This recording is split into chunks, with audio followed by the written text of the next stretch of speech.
China has said it firmly opposes new tariffs the U.S. plans to impose, saying it has set a very bad precedent. The tariffs on up to 60 billion of Chinese products were announced on Thursday and were a response to allegations of intellectual property theft by China. China said such measures were not conducive to global interests and urged the U.S. to avoid damaging trade relations. The dispute has sparked fears of a global trade war. China earlier on Thursday announced its own raft of proposed tariffs worth $3 billion in response to earlier U.S. tariffs on steel and aluminum imports. The list of products under consideration by China includes pork, wine, fruit and nuts and stainless steel pipes.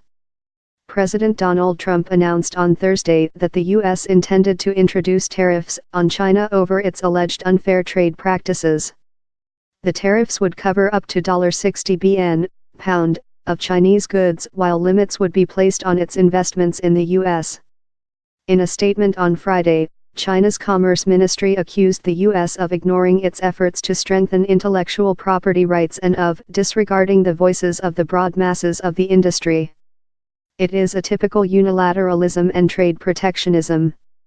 China firmly opposes it, said the statement.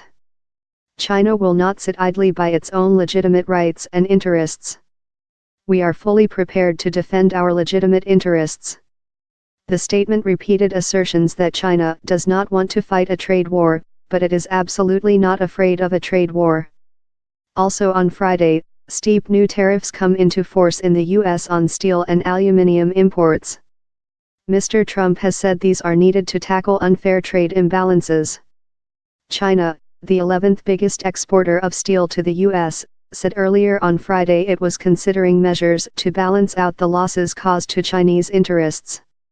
It said it was planning 2 steps of retaliatory action. Markets in Asia fell on fears that the U.S. and China were about to embark on a trade war.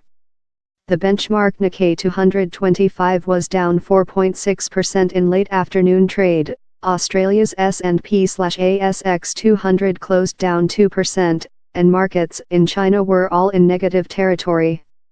U.S. stock markets also closed lower on Thursday.